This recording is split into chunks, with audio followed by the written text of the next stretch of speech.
so I'm Scott Wong. I'm the president of Brethren Entertainment Software. So some people may have, may have heard of some of our games. We made Victory at Hebron, which is a kind of a Christian collectible card game adaptation of, we did a computer adaptation and our computer ported that, but it wasn't exact. We had to, actually it was kind of, when we first did it, we felt it was kind of boring, so then we kind of spiced it up a little bit, so that's why the algorithm looks a little different than the actual card game. We're currently, we're currently just about to release our children's game called The Light Rangers Mending the Maniac Madness. So it's an anime style children's game, and our idea was that we thought that sometimes you got to make games just for kind of committed Christians, and then we also have a passion for games for non-Christians or Christians that have grown up in the church but no longer go. And and sometimes if you put kind of too many church elements into kind of the more subtle content, then it comes across stodgy, or they'll think you're preachy or something like that. And then but with the children's game, what's nice is you can be very structured, and you can do real fun things, and you can be really corny and stuff like that, and it's fine. Nobody's gonna roll their eyes and stuff because they're 6-year-old kids going, "Oh, I'm playing a game, and my parents are letting me." So those are kind of the things that we've done. And and I guess one of the things that I've been going to this conference for, this is my 3rd year now, and one of the things I've always kind of noticed is that a lot of developers, they have a great idea for a concept, or they want to make a game, or they're gamers or something like that, but the way that they approach their games is kind of like an outside-in approach. And another thing is that some of them kind of want to do something for the kingdom, but maybe they haven't had the training, or maybe they don't really know how. And then so now you take like technology and you take ministry and you try to bridge them together, and they kind of are incongruous a little bit, and it's kind of funny. So what my company, how we started, we're not really business people. We started, all of the founders, none of us worked in the games industry. So so this is more of kind of an extension of a ministry that I had in college with the Navigators organization. So and the Navs, we're always trying to promote discipleship, really training up people, really kind of giving life purpose to people and things like that. And this is kind of the focus of what I'm going to talk about today. I was thinking we get a lot of business talks, so I thought that maybe today I can kind of pepper a little bit of ministry in with some of this, because if many of you want to make games that really have an outreach, you got to do it in a way that makes sense, because you can't just take Doom and pepper like verses from King James in it. Well, you can call it a Christian game, it would be really dumb, and stuff. But I'm going to touch upon a few things like that today. And let me see. So, yeah, and then so these are just some of the properties. And then our last one's called Casting the Shadows. It's going to be a Final Fantasy style role-playing game.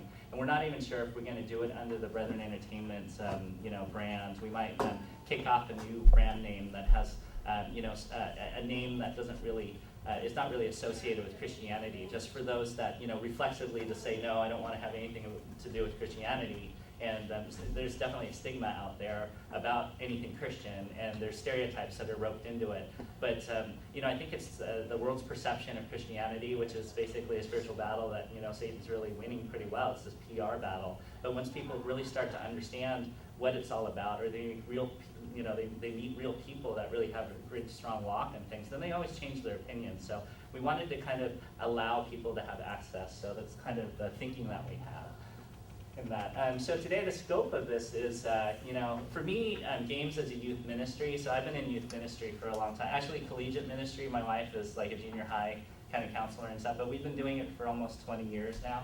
And and what I've been finding is that you always see the same problems over and over and over again. I don't know if you guys are working with youth a lot, but problems with self-esteem, problems with identity. There's always kind of problems, especially kids that have grown up in the church, and they're kind of ashamed to kind of tell their parents or tell other people that they're having problems. And you can't really tell your peers that you're having problems because sometimes you want to hide that. But what's nice about me is I'm very approachable. I'm not their parent and I'm not their peer. So then they share a lot of things with me, and I can counsel a lot of them, or the kids that I disciple. And what I've found is that a lot of them don't read. And when I don't know if you guys have this trouble, but when I give them books to read, like Victory Over Darkness or Bondage Breaker or something, they don't read it, and I go, okay, let's go through it, and I give them 2 weeks to read a chapter or something, then they don't do it. But what I find is that they can play a video game for like hours and hours and hours, or they'll watch movies, like they'll do anything they can just to avoid reading. And then they get, like you kind of talk about like, have you read the book Gone with the Wind? They've seen the movie or something, but then they'll never read the book, and they think it's good enough to watch the movie. And so I think this is just kind of telling of what the time's like. So I really, and all of us kind of know, we have the same sensibility that this media is really kind of a unique tool that we can kind of convey a ministry as well.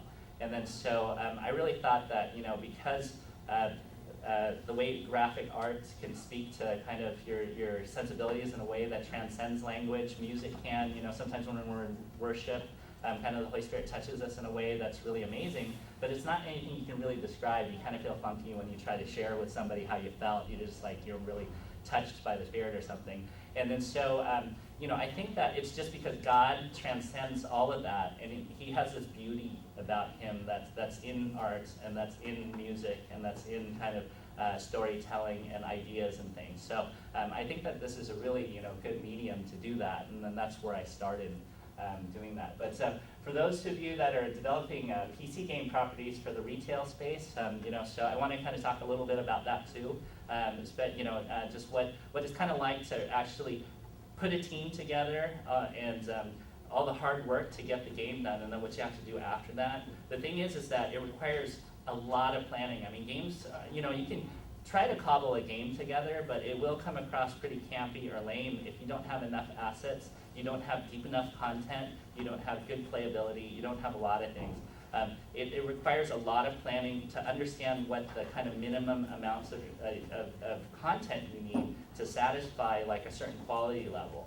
And then so one of the things that I often hear when I share with people that I have a Christian game company, it always seems to be synonymous with a really lame game or something, or synonymous with, and I think that where it starts is kind of, I don't know if you've played a lot of Christian games, but sometimes when you play them, you can, I know the developers, so this thing, so I'm saying, okay, I kind of understand why you did that, but the message doesn't come across the same way as what they had hoped, and it's because they're so tied up with the technology and trying to just get it finished and things that their message changes.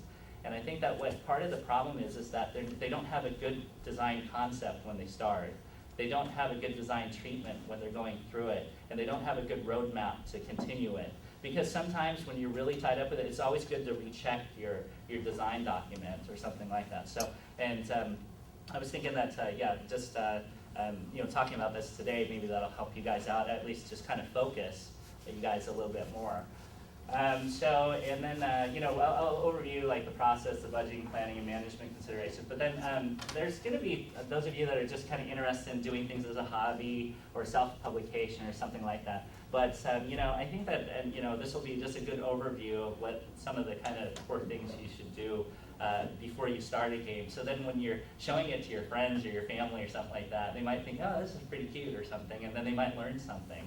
And so it's good in a kind of a ministry standpoint too, if you're doing something for your Sunday schools or something like that, make sure you have a really clear message. And especially for kids, you don't want to give them a lot of messages. So the human brain really can only really remember 3 things at once. And if you elaborate on those 3 things and make 9 things, they're going to forget everything. But with kids, they only have a 10-second attention span. So you can only give one thing, and you can make that one thing really simple, but you make it really fun and really funny. And if they can walk away with that one concept, you've done a great game for kids. So, so here's some of the general considerations. So what's your purpose for your Christian game? So, I chose purpose-driven game design just because I think in ministry sometimes people, if people understand the purpose of why they're doing something, then they're not so frustrated with it. And then so I think that sometimes when we're getting into a game concept and you're really getting kind of bogged down by all the details, it's really important to understand what your purpose is, what's your goal, and focus on that, because it's really, and it's very hard to do that. It's very hard to make a very, very good game that's a very complex elaboration of one theme if you don't know what your goal is or you don't know what your theme is. So, and some of you guys might have a theme of glorifying God and advancing His kingdom, and that's a great one, but you have to make sure that your game concept really pulls that off. The other thing is maybe you want to create an alternative to unacceptable game content, such that I didn't finish this, such that the children, aren't like negatively influenced by some of the content. I think we were hearing in another another workshop that, there's like 6 or 8-year-old kids playing Grand Theft Auto or something like that, and it's just because their brothers are playing it or something. And and even my kids, they know these games. My daughter's 7 and my son's 3, and he's already talking about like shooting everything up and stuff. So it's kind of this kind of this acceptable kind of violence that's in our culture right now. But then as Christians, we're to kind of counter that. But how do you counter it? You don't really counter it by like yelling really loud. Sometimes you have to create content, media or something to counter that culture. Because look at Star Wars, it's changed kind of the face of the earth, so to speak. But if somebody had an idea, somebody was able to kind of integrate it into the market, get people to understand that, and it makes people think better of kind of human society. But there's ways to do that. Lord of the Rings did the same thing, and other things like that. But there are fewer people that are in our industry that are really putting content out there. And then so the content that's out there, the media is going to be, the media will always bash anything. Anytime you try to change the way people think, it's going to be met with resistance. It's just because everybody wants to perpetuate mediocrity. So, if you have a concept, focus, stay with it, and stay true to it, and see it to the end. And you might be surprised, like after people get used to it, they'll bash it in the beginning, but once they get used to it, it's going to be something commonplace. And it's similar to what happened with Christian music a long time ago. Last one is maybe create something that teaches you about the Bible. And those are the easiest kind of things you do. A lot of the Christian games out there, you can do like a Gil's Bible Jumble, or you can do a Bible crossword. But those are kind of low bars to really kind of set before you. If you really want to do something, I think, and make a big impact in the kingdom, it's important to kind of try to speak to some of the kind of higher issues there. And then basically the key points is make sure that when everything is finished, when you finish the entire game and stuff, that you actually pull it off. So you always have to ask yourself the question when you finish your game, did I do what I set out to do? Or did something change? And sometimes you can't ask yourself that, you have to ask others to evaluate that. So that's what you do in your beta testing. Okay, so some of the problems. So without a good sense of purpose, sometimes the game message gets diluted. Or other times the game message just gets skewed. If you have like too much violence or too much of anything, let's say you had just complete eye candy all the time, and you really kind of lose track of what the whole purpose of something is. Let's say that there was too much action or too much. You have to balance things, but if that kind of overshadows any message that you have, and as somebody steps away from your game after playing, if they get this sense of something different, then that's a skewed message. And it's not because you technically didn't do it right, or what if you put in something that really not very many programmers can do, or not very many artists can do, and you're really married to that idea, and you really think, but the problem is that everybody else thinks, gosh, this doesn't feel like a Christian game. It kind of made me feel like bad after I played or something like that. And some Christian games are a little dark. I don't know if you've played some of those, but do you really, is that how God speaks to those people? Do you want to scare people into the kingdom, or do you want to reveal to them, the aroma of God? And that's basically what our philosophy is, to do that. And then so also different messages often surface. Even if this wasn't the intention, sometimes you kind of sense when you're done, maybe these guys just want to make a buck off of the Christian market, or the designers don't know what they're doing. I mean, you play this really weird game. A long time ago, so back before even the first Christian Game Developer Conference, there was this company called Solid Rock Games or something. You guys remember this one? So they had this chickens in space game or something. And so you're this chicken kind of shooting, but it's a Christian game. So after the chickens were shooting these eggs or something, then they had a verse in between, and then they went on. But that was what Christian games were like. And then so you're just thinking, do they know what they're doing? The other thing is, I see this all the time. When people play certain games, they think Christians are really dumb people, and they really don't understand society or something like that. And it's just because there's not a lot of foresight and what they're putting into the games, and they don't realize that their games are kind of an avenue for communicating some message. Or the other thing is Christians like dumb games, so not only do they make dumb games, they buy dumb games and play them and force their kids to play them. So I've kind of heard that even in my church, so they're kind of worried about that. So what we want to try to do is just kind of provide some focus for people, so then we can change some of these areas. It's going to take a while, but I think as more games come out, as we have more variety, more kind of choices for people that are higher content and higher quality, then some of these opinions will change. And know that public opinion always changes. It's very dynamic. You can't go by that, you know, or else you're just going to be changing your mind as the wind blows. So you got to stay true to your focus, but you have to make sure that your life purpose is really grounded in God.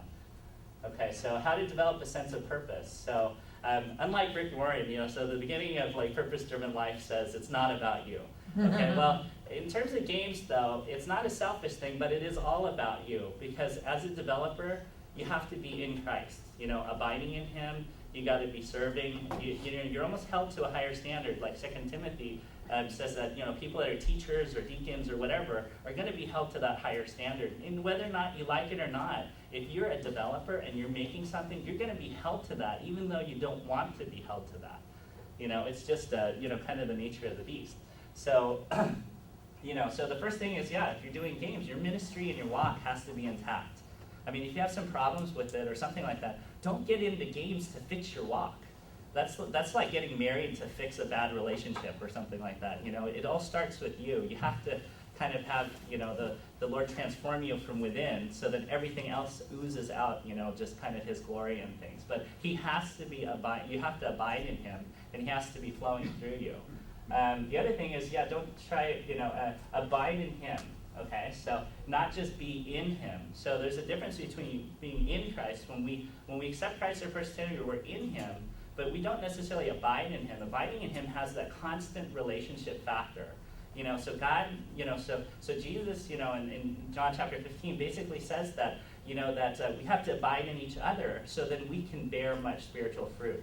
And then so that fruit is what the whole world sees, you know. And if you claim you're a Christian and every year, you go through every year, you're not growing in the fullness and stature of Christ, and you're not doing that, and you're saying you're working on Christian games, but all people see is the games, and they don't see God working in you, it even sends a bad message just personally. Now, if you're sending a bad message personally, and now you're trying to do a game, you know, that game might have that same bad message, and you may not even know it. So it's very important to do that, and I'm thinking that, you know, you got to get the things right first. Okay, so and then actually, so everything that reflects God should have integrity. So be honest with others and yourself. So, you know, like, so there's this pastor down at Mosaic Church in LA. His name's Erwin McManus. He spoke at this Willow Creek Leadership Summit in 2003. And he was like holding up a banana. And he says that everything that God makes has integrity. So when you open that up and it looks, you know, yellow and it has all the hallmarks of being something fresh, when you open it up, and you eat it, it's sweet, and it's what you expected. Well, sometimes Christians, you know, they kind of put this veneer on, and everybody, the whole world is expecting something like that. But if something dark comes out or something else oozes out that doesn't meet up with that appearance, then it's actually a negative witness. So, you know, and so I just wanted to stress to everyone that this is, you know, the most important thing before you start. If you really want these games to be a ministry, it's really got to be a ministry, like, you know, even of yourself, you know. So, and then so understanding purpose, and then so you know, you guys might know this, but I just wanted to review that. So, oftentimes, you know, when people have struggle in their own personal walks, a lot of times it's because they don't understand the purpose of things. Because, you know, when you struggle, or when bad things happen to good people or something, you just, you know, you're confused by that. A lot of today's youth is really disillusioned by what happens. You know, the church says if you're in Christ, you know, there's this prosperity, health, and wealth kind of gospel that's out there. And if you're in church and everything's going right, God's going to bless you with nice houses and new cars and all this other stuff, you know, but that's not really true. But if you don't know what his purpose is, you don't know what he's all about, then you're going to be disillusioned. You're going to have some problems. But, you know, so I always try to review God's purpose. So God the Father's purpose is to reconcile all of us back to himself. After the fall, you know, we've had disfellowship, and he desires to get us back, you know. And then the other thing is make himself known to the ends of the earth. So we know that's God's agenda. So if what we're doing, and we claim we want to do for God's kingdom, if it doesn't match up with these two, then there might be a problem. And then and you can't get too angry if, like, you know, you say, well, God, you know, please bless my company with millions of dollars for this next thing, even though I didn't do any work, you know. And, you know, that's not going to work out. But anyway, so Jesus' purpose, you know, he has a lot of them, but then, you know, basically, you know, just serve as the ultimate sacrifice, priest and judge, friend and savior. But what's ours, you know, and this is the thing I think a lot of people forget, or they don't know. But Ephesians 3, 7 through 11, basically it says that the manifold wisdom of God's perfect plan is basically revealed to the whole world through the church, to the authorities of this world and the principalities above. And what's amazing is that even the angels and demons, they don't know what God's plan is. So they have to go through like us. I mean, we're screwing up all the time and things like that, and some of the angels are going, well, you haven't got to do this, I can do this in like a second or something like that. But God chooses those broken vessels because he wants to show the world through you, through your weakness and through your struggles and through your inabilities and insufficiencies, that he's God and he can do all this stuff. So we do have value. It's just that, we just have to kind of humbly submit to him and allow him to work. And if we do all of these things, I think we're on kind of good footing. Okay, so understanding the battleground is also another one. I mean, we see this all the time, but I really like what 1st and 2nd Corinthians says about it. So the first is that the truth is foolishness to those who are perishing.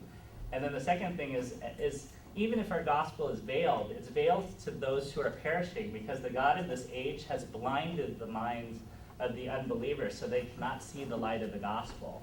So oftentimes, we get depressed by the bad press. We get depressed by a lot of things, but know the nature of the fight. Because as you're working hard and you're struggling and you're really stressed out by your deadlines and things like that, it's really important to know that, that some of this resistance isn't just your fault. Some of this resistance definitely isn't God. If Satan sees that your companies or your products or something is going to really help a lot of people, do you think he's going to give you a free pass and say, okay, go ahead and get that one out? He's going to spank you around quite a bit. So, and just be prepared for that. My company's gone through lots of spiritual battle. Tom's company's gone through a lot. Like a lot of people here, I'm sure that you've had your struggles or, and some of that's God pruning you a little bit, but other things is that, you're just kind of taking some licks. But in the long run, if you persevere, it's fine. But if you don't have a good focus on what's going on in an idea, then you just kind of walking into it thinking, what's going on, But it's really important because if you really want to get on the big stage and you really want to have a big voice, just plan on getting attacked. And that's just kind of par for the course. Okay, and sometimes you kind of wonder, am I the one to do it? Are we worthy? And basically, I think that's in 2 Corinthians, it basically says that we are because we're treasured jars of clay to show that this all surpassing power is from God and not from us. So God's glory is revealed through us. And so whatever work we do, as long as we abide in him, whether it's eating or drinking or sleeping, do all for the glory of God. You can do this in video games. You can do this in your interactions with other people. You can do this exactly where you're working. But all of it's together. And I think that, it just like you can't really separate the Christian from like those that go from church. I think that, as long as, we don't like discontinue being Christians, after we leave church on Sunday. We're Christians throughout the whole week. And so I think that, in all of our work, whatever we do, that, God should be glorified by that. And so this is basically what my point is with this one. But there is a caution. So for those of you that want to do for-profit, there's a lot of kind of problems in terms of, just what God says about, what happens if you exploit his word, or if you exploit the gospel or something. And then so one of us, unlike so many, we do not peddle the word of God for profit. On the contrary, in Christ we speak before God with sincerity like men sent from God. Okay, so that just means that we got to be good stewards of everything that he gives us. If we do happen to get money, don't spend 90% on your salary and 10% on actually what God wants you to do. It's just be sensible about it and use all of that to continue and forward God's plan. And so that's an important thing. Okay, and then also just don't be self-deceived. Sometimes some people, they're telling everybody else that, they're doing this Christian game and all this other stuff, but really, they are doing it for money, or they are, they're sick of their job, they're really tired of their boss kind of hammering on them and stuff like that, and they just want to escape from something, and then they go and pour all their money and, everything into games, but they don't really know what they're getting themselves into, and their heart is in the wrong place. And sometimes when you start off on that footing, it's not too surprising that people will not succeed, and so Psalms 127 says, unless the Lord builds the house, right, then the builders labor in vain. So you have to know if God's called you to do that, because God may call you to do a lot of things, but I think that you have to be sure that he's calling you to that. And then, just basically stay true to God's plan and abide in him. And this other thing is what Bruce Wilkinson kind of forwards in Secrets of the Vine. I don't know if you guys gone through this, but it's not like working for God. We work. We can do a lot of things in our own power, and we can say we're working for God, but we have to allow him to work through us. Because as when we abide in God, God is doing all the work. Everybody sees God. Everybody sees that fruit that points back to God. But sometimes we work and work and work, and we're not doing our devotions, and we're not doing anything. And then all of a sudden, everybody starts seeing that fruit as us, And then so does that fruit point to us, or does that point to God? And I think that it's really important that it points to God, because God will always bless it if you always keep him first. And he's going to make your ministries grow and everything if you keep him first, But he doesn't want you to kind of do these things on your own. So, yeah. So how do we know that we're doing it right? So one of the things is that you should check yourself. So are you bearing fruit, and are you kind of are you kind of growing in the Lord? And one of the things is God basically has that plan for the world. We just have to know it.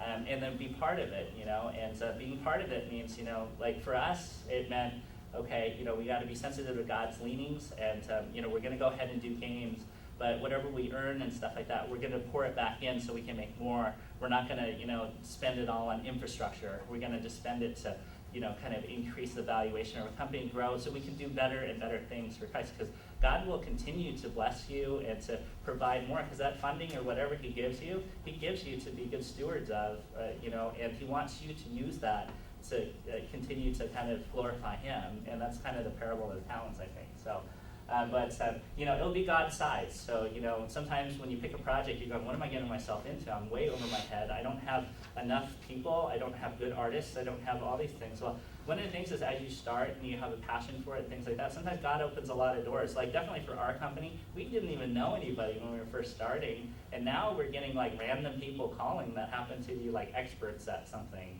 or other things. But, we just see God working, and God's connecting all the other things. So I think that as we're in prayer and we pray for laborers and things like that, and be really patient. Sometimes you'll be amazed at what, who he brings forward. And let me skip on. So, so that's basically the point of all of this. Okay, so let's say you got that all straight and everything. Okay, you're doing it all right. Now, how do you make a great game? Okay, so the first thing is that, you got to kind of understand what you're getting yourself into. So if people want to go in for profit, they got to know kind of the game. They have to know the parameters of what they're working with. And everybody can always think of like all the negatives associated with any type of pursuit. But to be able to think of something that's positive and you can get a positive gain, or think of solutions, even though everybody's seeing failure, that's a really, really important skill to have. To try to identify that area where you can succeed, where everybody else seems to fail. Okay, so. But, for one thing, console games outsell PC games by a ratio of 8-1. And I bring this up because most of us here are probably won't have access to any of the game consoles, and don't have a budget for any of the game consoles, and if we did, we don't have the capability to put together a AAA title. It's just a fact of life. So we're relegated to PC. But now, PC, we only have 11%. You always think of this $11 billion market. Well, we're only talking about 11%. And of the 11%, how many want to buy a Christian game? Well, that's probably like 0.3%. And then so pretty soon, but then because of that 0.3%, they may buy a Christian game, but you don't even know if they're going to buy it. So how big is this market? John had talked about it in his talk, that you got to know how big that market cap is, how big that, sometimes we just don't really know. But if we have a handhold on that little tiny, sub-fraction of a percent, we got to kind of address that as fully as we can then, because you have to really maximize all of that. And what that'll require is a great game concept, something that's going to be family friendly or safe, and the church isn't really going to have too many problems with it. And it's got to be just high quality. Okay, so the other thing that we have a problem with is that we have poor secular channel access that really gets PC titles to a niche market. And what I mean by this is that few of us really have access to Walmart, Target. Most of 60% of the games are pretty much sold through those huge discount chains or these huge kind of stores like those. But if we can't get our games even in there, and even if we get them in there and on the shelves and stuff, that doesn't necessarily mean people are going to buy them still.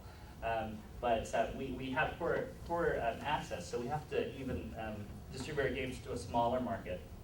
Okay, and the sales in the CBA channel are basically small enough to be round-off errors compared to sell-through seen at Target and Walmart, and that's a fact. Like Target and Walmart might sell 400 units a week, and then like Family Christian might sell 7. Or something like that. So it's not very, and then so if you think you're going to make a lot of money on your first game, you're probably not. And so, just realize that it's a lot of investment, a lot of energy and things like that to create Christian games. And if you're really committed to it, know that you got to probably pump out like maybe 5 or 6 so you can get consistent cash flow to sustain your company, because I'm assuming that if you want to go for profit, you want to be able to sustain your livelihood and the livelihood of your staff, and be able to afford everybody without closing up shop after your first game. And then so you just got to know that your mark has to be a lot of games, not just a few, and make sure you budget properly. Okay. Here's info just on just regular PC games. So just in the secular space, over 3,000 games were released for PC in 2001, and roughly only 100 turned a profit. Okay, so that means that 2,900 failed or lost money. Okay, so this is a good statistic. And then only the top 50 games made a significant profit. And then of those top 50 games, most of them were distributed by like Vivendi or EA or something that we're not going to have access to right away. So basically, this is another way to say that you can't you depend on your one game to really be your runaway hit and stuff. You might get lucky and do that, but that's not going to be there. Okay, so with that said, so what are the, I want to just go over these things. So what are the principles of good game design then? What are the principles of good outreach strategy, and how those two might be similar? Okay, and then so basically I kind of think of a great game as having kind of having a bunch of different kind of thought processes or a bunch of different stages. And then so the first one is what I call zone 1. Okay, and this is the beginnings of when you decide you want to get into this market, you know all the problems, you know you have a good walk and everything. So this is how you start. So zone 1 are your core values or interests, or your team's core values and interests, influences, and sensibilities of the designers. Okay, so that's like 1. And then so 2 would be your game design plan, story, and message. Okay, and then just all the things. So then your game design plan, story, and message all kind of reflect in a way your core values and your sensibilities and so forth. Okay, and then the next thing is that the third thing is once you have a good game design, a good plan, a good story or message, or a good objective, then now you have to execute it. So then you start thinking of platform, game engine, art assets, genre, programming language, cinematics, and blah, blah, blah, just all the rest of this stuff. And then the last one is what everybody else sees. And then so this last outer circle is like cool graphics, cool special effects, things like that. And I think that a lot of people only kind of focus on this, but then they don't realize that there's this huge game code that's underlying the surface of all it. So you're only looking at the tip of the iceberg when you're playing the game. And that's what a lot of people don't really realize, that there's all this other stuff that's underneath it. Okay, so good game design inside and out. So then first, you have good game design, so you start with the developer's purpose for making the game. Okay. The second is design the best game around that idea, specifically choosing a genre, gameplay, and et cetera, to pull that off. Okay, and then the third thing is buy the appropriate software, hire the best and appropriate outsources to do that, and make sure that it's overall, it's consistent with the overall purpose of what you guys want to accomplish. And the last thing is all this eye candy on the other side. So then you just pepper it with eye candy, you redefine it, and things like that. But what's nice about this strategy is it's very focused. And then what's nice about it too is you're not getting into featureitis here, because featureitis is you go, okay, I want to have this, I want to have alpha blending, I want to have normal map technology, I want to, and people list all these features, but that's not the way to go. You should start here and then elaborate as you go along. So it's kind of like what John was saying, these concentric circles and things like that, but that's the best way to go about doing that. Okay, so what's interesting to me is that an outreach kind of has the same kind of model. So then the first one, zone one, your life purpose or your identity in Christ. And then your second one is kind of your vision. So it's kind of neat that, you know, your game design and all that stuff kind of is similar to like your vision.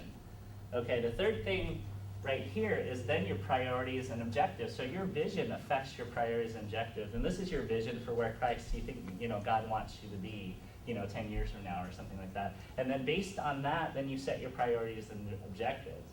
And then the last thing is what a lot of kind of people see that aren't Christian. You see a lot of activities, fellowship, people are going to Bible study, they got home team. It's just like, you know, a lot of my non-Christian friends always go, you Christians have so much to do, you know, you got all these things that you're doing every day. And all they see is this, but then they don't see any of this other stuff here. And I think that that's kind of the same is true for when we're kind of trying to reverse engineer or analyze like certain video games and stuff. So, let me skip past this part. Yeah, so poor game design is an outside in. So that was an inside out approach. So outside in is featureitis, emphasis on the features first. Okay, and then the second thing is reverse analysis attempt. So you look at the features, you go, oh, my friend is using this engine to do this, and my other friend is using this software, Maya or Max, to do this, but then they don't have any idea what the plugins are, they don't talk to the right people, they don't do anything, and you know, they're just asking people to look from the outside. And then the game design is planned with these features in mind. So actually, you're planning your game design based on the features, not based on your sense of purpose. Okay, and then the last thing is figuring out a purpose afterwards. So it's almost like, you know, you take like, you know, Doom 3 and you pepper it with verses and stuff. I've kind of alluded to that before. And then you say, okay, that's why it's a Christian game, because, you know, I wanted to counter what people say, so I wanted to make sure that, you know, they saw verses after they shot up a whole bunch of people. You know, but you know, you can have a lot of weird contrivances and things like that to kind of explain on the back end why you did something. But I think oftentimes why some Christian games kind of look kind of awkward or weird is because they're kind of doing this a little bit. And they're not really focusing on what they want to do because they're focused too much on copying what's out in the, you know, the secular market. And if you copy it, you know, usually they copy the ones that made, like you hear they made $30 million or something like that. They go, oh, maybe I'll make a Christian version of that, you know, but what's your real motivation, you know, and stuff. So, so basically the problem with outside in is that the game concept can come across pretty strange. Sometimes you don't have a clear message. And game experience seems contrived and superficial. Have you ever seen movies that seem like they're all technical effects and no plot, you know? So that's sometimes, well, some games are like this too, even in the secular field. I mean, it's just all eye candy and there's no cohesion or anything. So that's just a bad game. But also another problem is the developer is handcuffed by the parameters of the design gameplay that doesn't uniquely apply the appropriate elements and purpose of the game. And that's a problem too, because you go, oh shoot, now I'm stuck. You know, because you have to do it that way. But you know, when you go inside out, you know, the sky's the limit. It's just you plan it appropriately, you make good decisions, and plus you don't waste so much time. If you do it this way, you end up wasting a lot of time, a lot of resources, a lot of energy, and maybe just other people's time, and you know, and it could be just kind of this catastrophe after a while. Okay, so other game bad concepts. So just like I said, let's make Doom with Bible verses, or you know, let's copy mega selling secular games that we like and make them Christian or something, you know. And I was just thinking of like, you know, some really corny kind of titles that you can come up with, like the Hymns, a Singles Fellowship instead of the Sims or something, and Calvinist versus Armenian, War of the Tulips or something. And then Full Life 3 instead of Half-Life. And then Rainbow Six, The Last Covenant of Noah, or something. You know, people come up with cornier ideas than that, but you know, it's just like, oh, let's go and do something and just kind of brand it in kind of a weird way. And you know, and this is amazing what people do. But you know, I can only speak for myself, but I always tell my guys, don't chase hot Christian properties also without a good plan either. If you go, hey, purpose-driven life was really good, let's make a video game out of it. You know, that's not a very good idea, you know, even though that sold like 14 million copies or something, you know.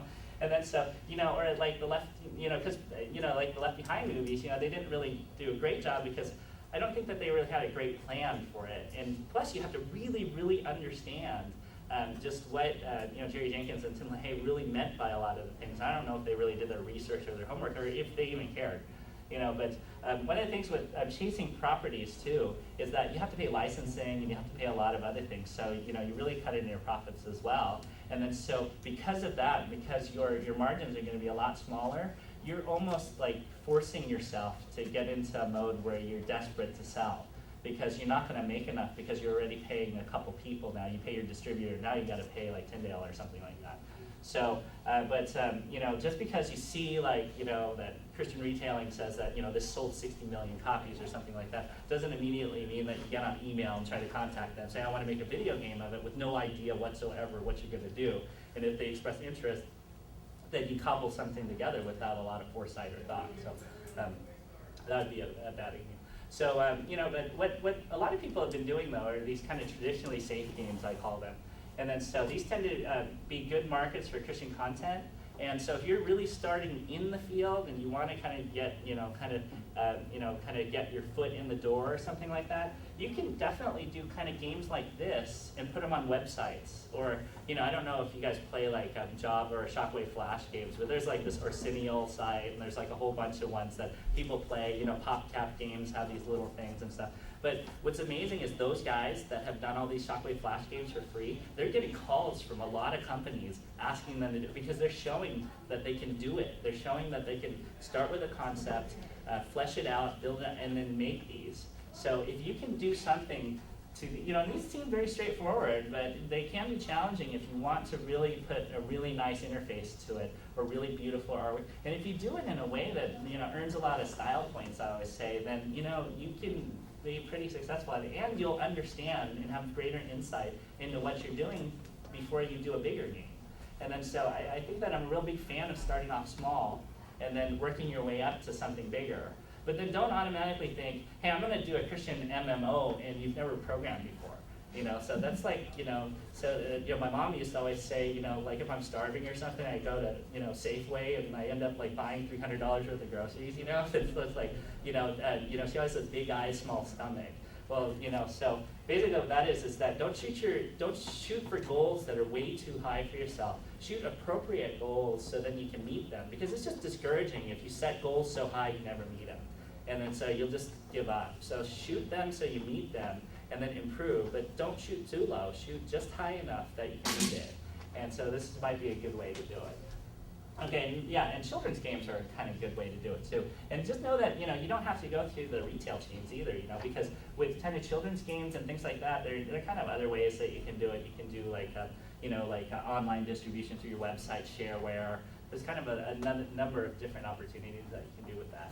Okay, so what about the big kid games? So, you know, let's say that you've been there, done that, or, you know, you've had a lot of experience in the field and you just want to tackle something pretty big. You know, there are very few that are really good, but I definitely know there's a huge need for them, because almost every church, college fellowship, or high school fellowship, when we talk about Christian games, nobody's ever heard of them. Or they're just saying, what? You know, so I was at Saddleback not too long ago. They have one of the biggest like youth fellowships. They got like this 3-story building with like Nintendo consoles like on the first one, and and then they have like a 70-inch TV, and then they got like a nacho bar, and that's for the junior hires. And then when you go upstairs, they got a full arcade pool table. You know, so they really have a very progressive youth fellowship. And when I was talking about Christian games to Doug Fields, he's going, what? You know, he didn't know what would. But then even though I showed him some, he just, was going, it's just kind of weird, because, he just says that it's just kind of a new concept to him.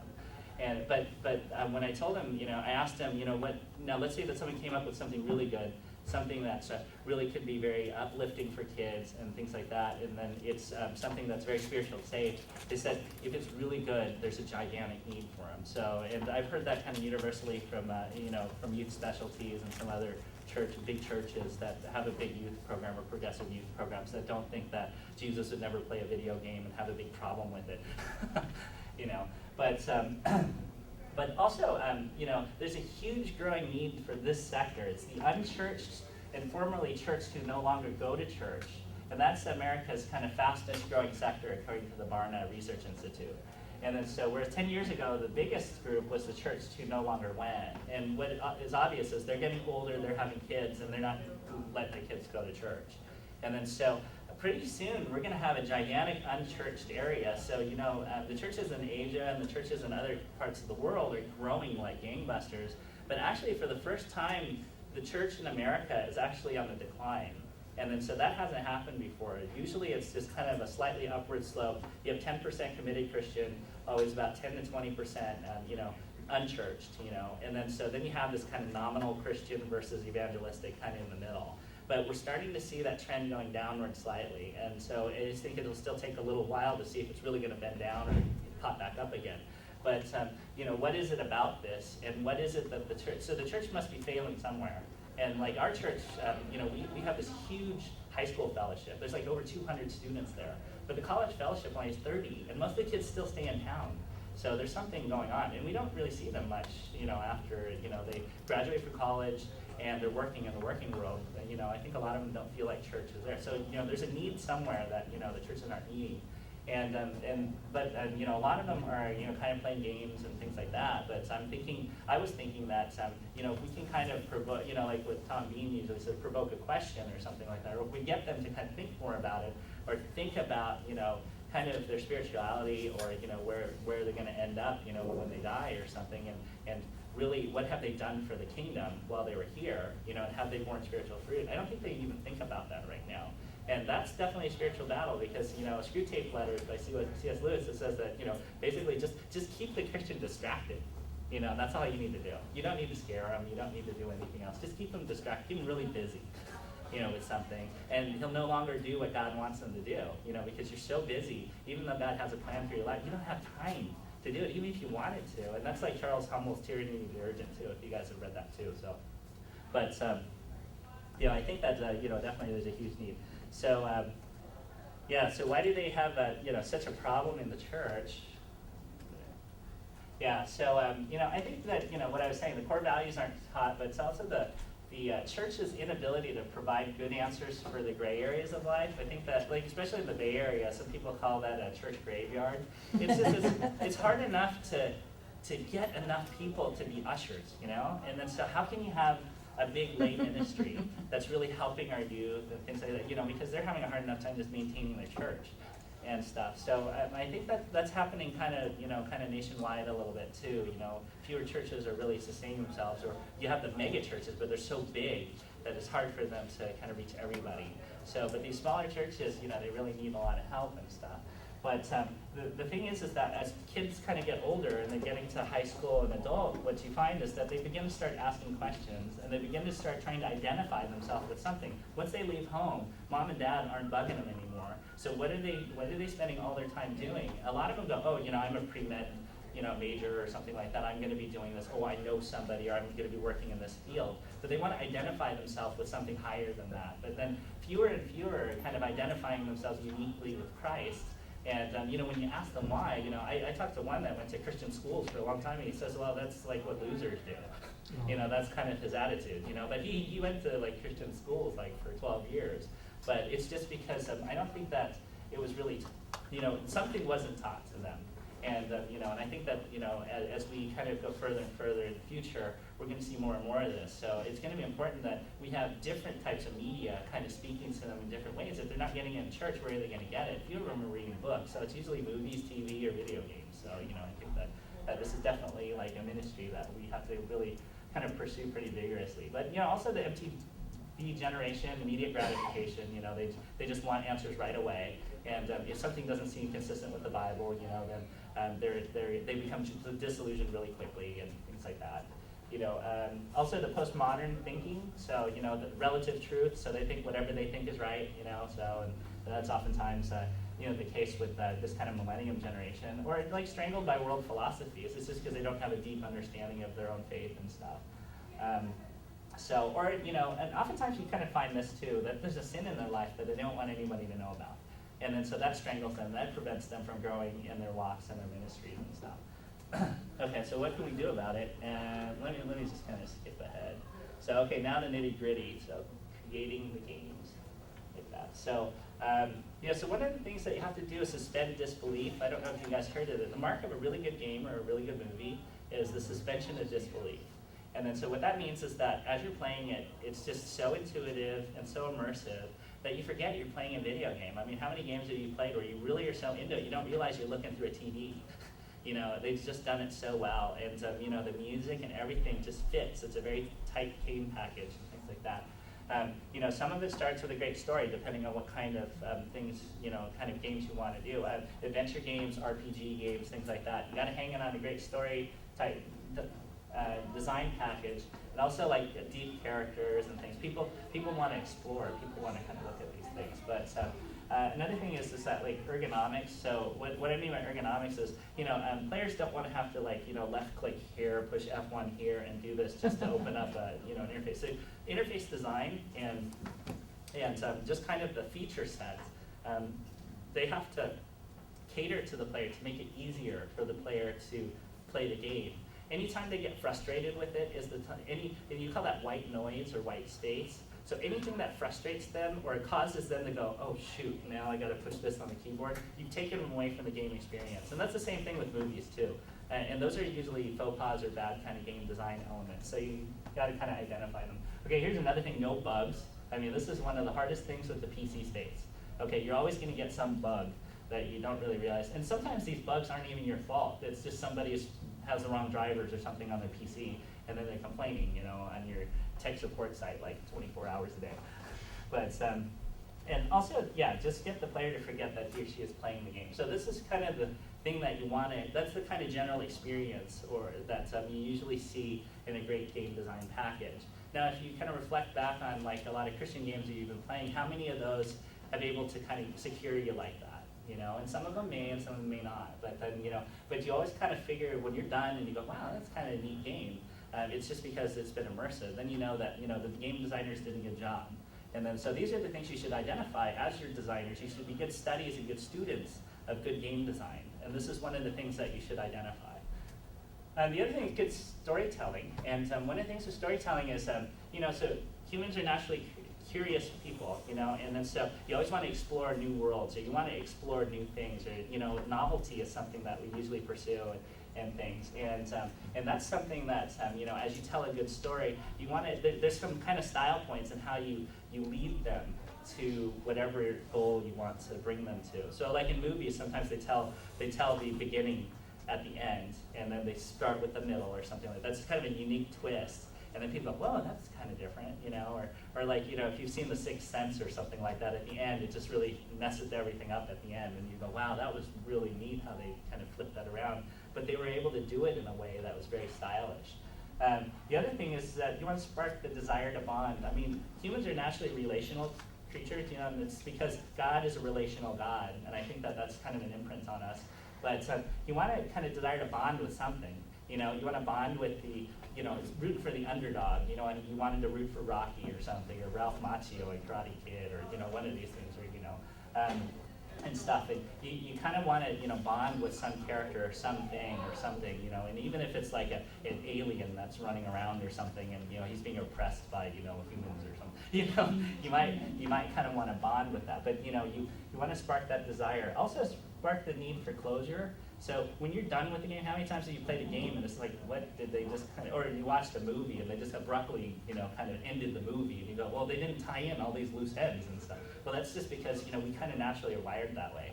So if you know that, you yourself have this desire for closure, make sure that your game kind of wraps up all the loose ends at the end, and then it's a really good, well-designed game because everything ties into each other, especially if it's really elaborate at the beginning, and then they're able to weave it together very elegantly. That's a really, really good game design.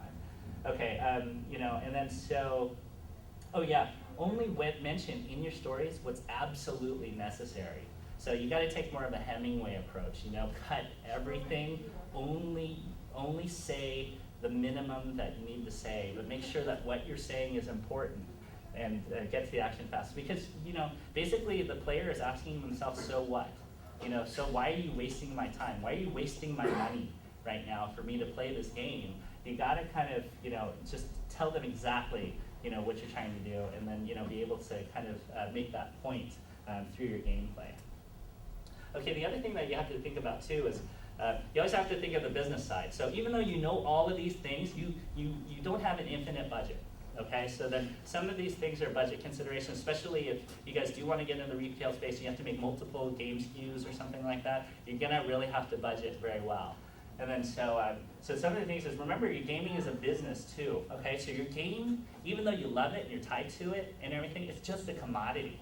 okay? And if that commodity is not sold, then you're not gonna make a profit, obviously. So you have to have a good sales team as well, okay? But then budgeting your game. So one of the rules that I always have is the scope must match the financial parameters of the game, okay? So never design more than you can afford to pay for, okay? So don't have designs where you think, okay, I'm gonna design this for Xbox and I'm gonna do all these other things, but then you didn't even know that, you have to pay for all this licensing, you need dev kits, you need a lot of other things, but then, you're kind of trying to approach it that way, then that's not gonna be a realistic goal for you. Number one, because you can't afford it. But then, don't also require that, you have to do 3D Studio Max because, you may not have a very big budget. And if you blow 90% of your budget on a 3D, development engine, then you don't have enough money to market it. You don't have enough money to manufacture it. You don't have enough money to do a lot of things. You might be borrowing a lot and owing a lot in the end. So, also account for, if you want to have a bigger company and things, for those of you that want a bigger, account for development costs, outsourcing, legal, marketing, and distribution costs. Okay, so that's the whole picture of game design. Okay, it's not just your game. Okay, so don't feel like, you have to get it done right away if you don't have everything. Just set it aside, work on something to generate some income. Maybe those little games that I was talking about, don't abandon your idea, just put it off for a little bit, because God has his own time. And maybe God wants you to develop yourself a little more before you get that, because if you got it out there, maybe it wouldn't sell well, maybe it just kind of have this negative effect or something like that. So, am I running late? When is this thing over? Okay, yeah. Okay, so, yeah, and then also, I heard this a lot, that some people want to, they say, oh, I'm going to make this game I don't want to make any money on it and stuff, I just want to kind of get it out there and, see what happens. I've heard a few developers tell me this. But, if you're going to make a game, do a good one, don't just, because if you come in with the mentality that you're going to do a practice game, you might not put in very much effort into a lot of the stuff. So always, if you're going to do it for practice, pretend like you're doing it for real then. And then, so at least that's a good practice, but, don't get into the mindset that you're just gonna kind of goof around and do one if you really want to be serious about getting into the game space. Okay, so here's the proverbial balancing act, and I think a lot of us that, kind of made games kind of see this. Okay, so there's budget, quality, and time. Okay, the rule is you can only have two, So if you want high quality and you want low budget, you're not gonna be able to rush it. Okay, it's going to take you a lot of time, But if you want high quality and you want to get it done really, really fast, okay, plan on throwing your budget out the window because rush charges, everything. And then the last one is budget. Okay, so you're on a budget and you got to get it done really fast. Okay, your quality is going to tank, okay? Because you don't have enough money, you don't have enough time, you won't have enough time to make a good game. So realize that this is the kind of thing that you have to balance. Everybody planning any type of budgeting or something like that always has to think about these considerations. And do you know how you fix this the best is have a good plan from the start and then map out and actually scope out your project very, very well. And I think a lot of people just don't do that. They just think, oh, okay, I'll get it done, but they have no idea that, this takes 4 months and you gave yourself like 4 months and a week to finish the whole game or something. Okay, so yeah, I went through nightmare scenarios because this is what we kind of ran into. So running out of money, that's a bad one, especially if you're halfway and you sign a contract to get the game out or something like that. Being late. And then memory leaks to code that can't be found, and then also being late. I think you can see a theme here. Okay, outsource people that flake on you. Okay, and then being late, and then late fees pile up plus penalties. Okay, so all of these things. So what this means is that you really have to plan your time well, because these things can run up in a hurry on you, and you're going to be very unhappy, especially if you're contractually obligated to deliver some product. Okay, and so it's really tough. And sometimes you just can't control it. Okay, so basically fail to plan, plan to fail. So critical documents that'll save you a lot of time, money, and heartache. Okay, the design treatment. Okay, you got to do a treatment. So treatment's like a 2-page summary. It's like your elevator pitch of what your game's all about. It's a snapshot. It's kind of like what John says, a vertical slice. But you got to tell people in a very short amount of time what your whole game is all about. And you can't say, well, give me the money first, let me develop it up, and then I'll show you. That's not going to work. You have to take the time to plan it out and plan it out well. It's like movies are almost all completely planned out. Before all the shots are done, all the concepts are done, even before they even start investing a lot of money in it. A lot of studios put like $5 million into pre-production, and those movies never make it. They just get tossed away because they found that that concept doesn't work. You know, but you got to do that design training, design document. Okay, so this is the ins and outs of the whole game. It just is a blueprint for your entire game from beginning to end. Don't skimp out on this, because you don't want to be halfway through your code, realize that, oh, you didn't think something through. Then you start thinking about it, like, you know, with only a few more weeks left on your deadline, you go, oh shoot, I can't do that because something doesn't make sense in the back end.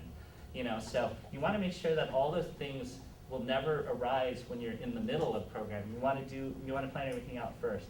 Okay, the technical design doc is for like the programmers and stuff like that. Programmers need kind of a roadmap and things too. What kind of assets are we going to use? What kind of software? What's the most efficient? What codec am I going to use? What kind of compression screen am I going to use? What's the footprint on? Am I going to do one CD? Two? Am I going to do DVD? You know, there's kind of issues like that. So those you part out in a separate technical design doc. This document is just kind of the roadmap. This one's how you do it. So there's two different maps that you need. Okay, and the other one is just the project plan. What this is your timetable. Okay, so I say, what's the difference between a goal and a dream? And the difference is a timetable.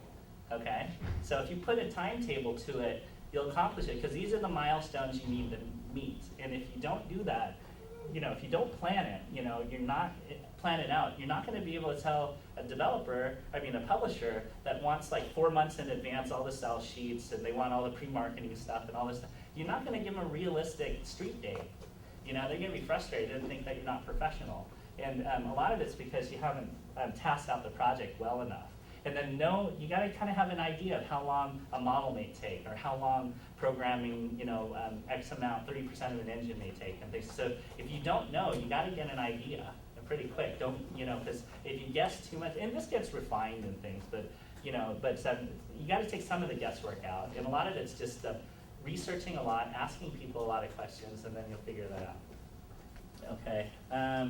So also task out the work, and then so this is important. If you have a team, group them by its strengths. You know, don't just just kind of, and make sure that you have kind of redundancies in a couple positions. You don't want to have a rate limiting step somewhere, and then if that person gets hit by a truck or something, then the whole project goes to pot like that. And sometimes you can't help it. You know, if your team's too small, you just got to pray that someone won't get hit by a truck. You know, but. The other thing is that ensure that you don't have someone overtasked more than their ability. Okay, so first of all, people get really frilly when they're overstressed and things, and you can have kind of chemistry problems. But the other thing is they'll just get tired and their work starts going down. The quality of their work will start depreciating. That's why I'm not a big fan. Even though I tend to overwork myself. I don't want my programmers working on the weekends too long. They can work a little bit, but I don't want them working more than 12 hours. Because if they're working 18 or 20 hours, they're completely inefficient. They're tired, they're unhappy. Sometimes I have to tell them, just go home and be with your family, for the weekend, come back refreshed, and then they're more efficient again. But if you're working them to death, everybody, you're gonna start seeing some problems. And it's gonna take you longer. So you have to factor in leisure time, and you have to factor in rest, sleep, vacation, exercise, all that business. So you do have to factor that into the schedule. Okay, and then if your team lacks the capability or you don't have enough time, look for outsources. Sometimes you can find people that are very, very good. Screen your outsources to make sure that they're really good though. We usually test people. So we have what's called a visual drop for artists. And we say, okay, you gotta, here's what we need you to do. We gotta make sure that you can do this, and we're only gonna give you tonight to whip this out. And we give it to them. They're able to do it, then we don't have to hire them. We're like a programmer, we do have a test for them and things like that, so that we have to make sure that they can do what they say they're gonna do and cause problems. But if they work out, then just build up your kind of list of contacts for outsources as well. Because if you find one that's amazing and he's really fast and he's really good and he's not very expensive, make sure you keep him on hand. Okay, so and then also keep most of your core assets within the company and outsource most of the grunt work if possible. You don't want to have an outsource to have a core asset, okay? Because then you're kind of putting a lot of liability on your company, because if your outsource is a problem. Okay. What about game engines? You mean licensing game engines? Yeah. Yeah, no, that's definitely something that Because that's a core asset a lot of people outsource. Oh, they outsource the. I mean, like, you buy a game engine, like. Oh yeah, that's fine. Yeah, no. What I'm talking about is people doing grunt work for you and stuff. Yeah, buying a game engine can save you a lot of time. Buying good software can save you a lot of time. Now, it's just a no-brainer to get a good game engine. And you know, because you can get a game engine that's very low end, you know, and then if you find that you have to program up everything, let's say it doesn't have a sound manager, it doesn't have keyboard control, it doesn't have like blending and dithering, it doesn't have, you know, blending, you know, animation blending, you're gonna be in a lot of trouble, single pass.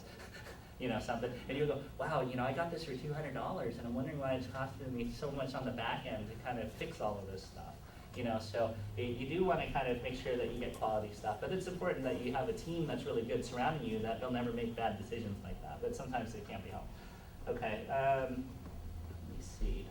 Okay, and then here's the testing part. So we do QA in a couple stages. So we do alpha testing, and then so our alpha testing is usually internal, and then we try to break the game, you know, so you try to crash it. You load it on as many different computers as you can. You try to load it, you know, or uninstall uninstall DirectX 8 and then put 9 on top of it and then run the game. Usually that crashes it almost all the time. And then we have this one where if you load Service Pack 2 and then you put the Catalyst drivers on top of it, it'll crash the game, you know, so things like that. But you don't want to be surprised when upon release.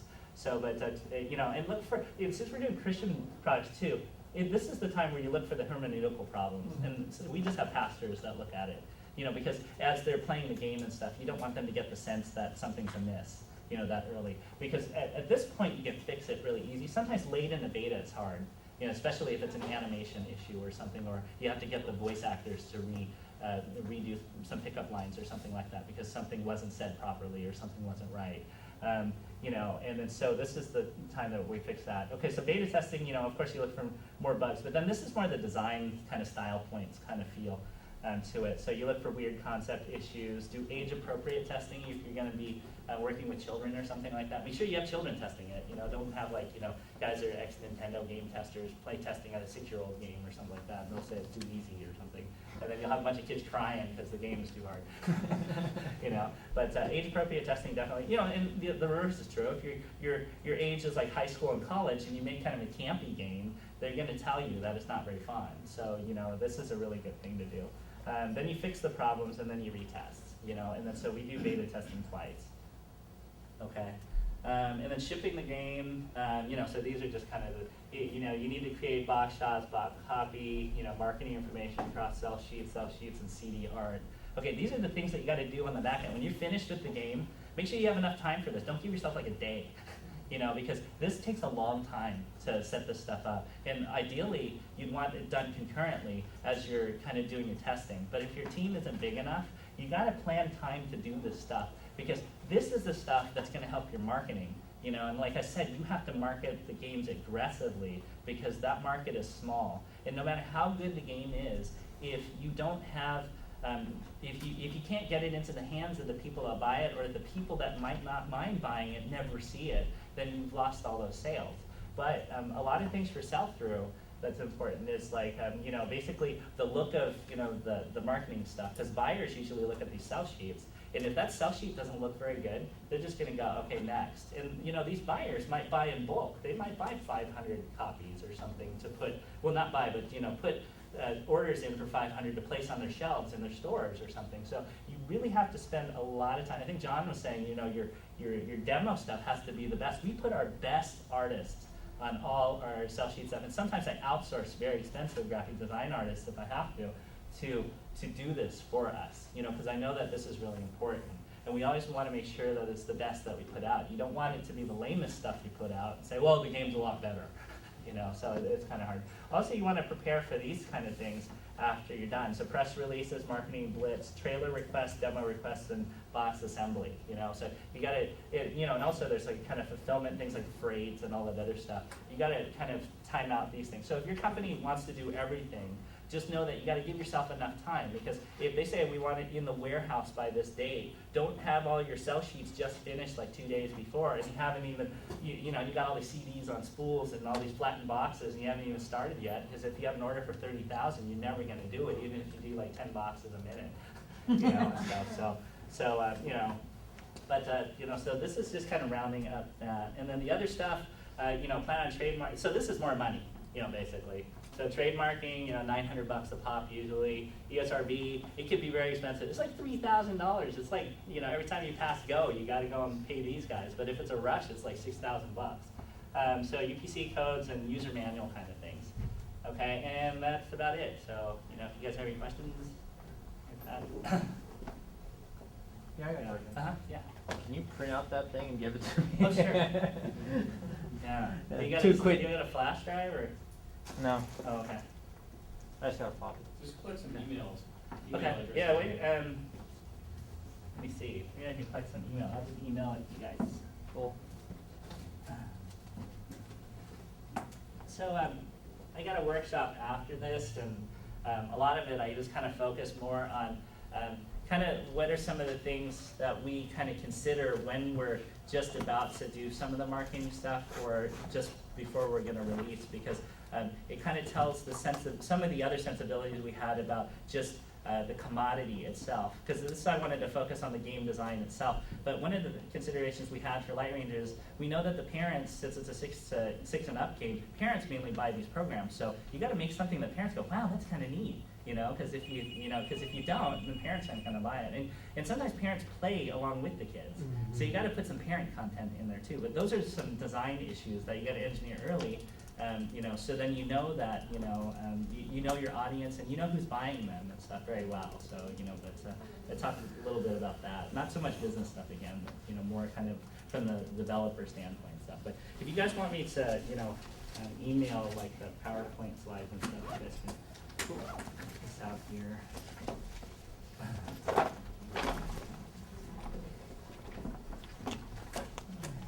Yeah. Just a question. Sure. I've heard a couple of times that you're not able to use large distribution centers like Walmart or Target. What's with that? It's not like it's just you got to get access. It's maybe Tom can kind of address that a little bit better. It's something that we're actually working on stuff like that right now. But getting into the mainstream channels is there's a lot of hurdles. Some of them are self-created. Some of them are other efforts that previous guys have tried to do. Creates a particular image about faith-based games that it makes it harder for everyone else to get over. So one of the things that he was talking about was don't just cobble some game together to practice and throw it in the marketplace and see what happens. Because if it gets any exposure, the next game that comes out says, well, that game was crappy. I'm not, why am I, this faith-based stuff, you guys have no idea, you're stupid, you're dumb, I don't know why you're doing this anyway. If everybody has to overcome that, everybody comes behind you, it just makes it harder. But the, Walmart's, Target, there is a definite interest in getting product in faith-based product. Walmart sold, how much was it? Was it $1 billion last year in Christian or faith-based products in music? Yeah, we're at 407 billion. 407 billion. But they did a ton of Christian stuff through Walmart. They have sections of the stores that are starting to get set up in these huge chains that sell faith-based stuff. But there's nothing really going through on the Christian game products yet for a number of reasons. One is there's not enough of them to really create any kind of a buzz. Big Ideas probably had the most success, and those games have some pluses and minuses, but it's also just one segment.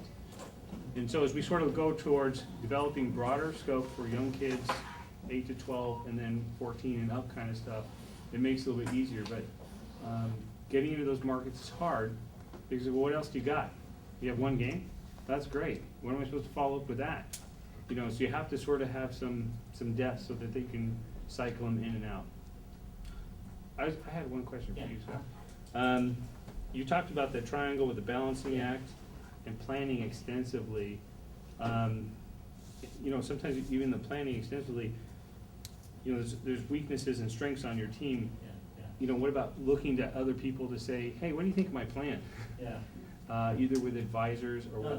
That's right. Yeah. So sometimes, we have like a number of advisors for our company, including John and Frank and some other people that are part of this industry. But we definitely looked at industry, friends or like family members that work either in like, you know, the movie industry or in the video games industry. And we kicked a lot of kind of questions even before we even start the game design document, and we just bounce a lot of ideas. What do you think of this? What about this kind of concept? Something like this. And then also, if there's a technical thing that we're not good at and we've never gotten ourselves into, like we do 2D really well, and we're just kind of starting to get into 3D. But we have a lot of friends that are in 3D, and after talking to them, we realized that we probably need to first partner with somebody that does a lot of 3D. And then later, as we learn from them, then we'll be able to do 3D. So what I did was try to find the best person I possibly could and partnered with them. And you know, because I'm not opposed to sharing the profits or anything like that. So you know, I just want to make sure that the game gets out and you know, the kingdom's advanced and stuff. So, but you know, God's been amazing, and He's raised kind of some amazing laborers to help us. And you know, the 3D guy that we're getting, he's made like 13 Hollywood movies. So, you know, so he's pretty good. You know, that's it's amazing too, because he's a pastor's son, and he had made so much money, and his father was giving him a hard time about doing all these kind of violent movies and stuff. And so finally he just kind of went, okay, you know, and then so he's committing his life the next 5 years for doing some faith-based stuff. And so, which is cool. But he wants to do things that are very different than what you're kind of traditionally used to. So he's doing this one movie called Kung Fu Gecko, you know, and you don't think of a Kung Fu Gecko as a Christian kind of thing, but he's kind of doing that. And he has another one called Robo Tales or something, and you know, he has this guy named Dave and another guy named Gaul, and they're two robots and things, and they're like little high school robots or something. So that's pretty cute, you know. He's got a lot of properties that he's working on. Yeah, I thought the idea of networking and keeping in mind, while you might be called to make a game and to further ministry through that, you weren't necessarily called by yourself. You don't have to do it all by yourself. And there's all kinds of examples in the Bible where people came alongside somebody and held their arms up or did what needed to do to happen to get things through, and it makes it a better product. Yeah. Well, we're really bad at like business stuff, you know, so that's why we're partnering with Tom, because they're really good at it, and we just go, okay, that makes sense, but you know, let him do it, and then we'll learn it. We're learning together. Yeah, that's right. That's you know, but partnering is not a bad idea, especially if you're small. You know, partnering makes sense, and that's a very good small business model to either get strategic partnerships or strategic investors, you know, that are going to help you do things that you're deficient in.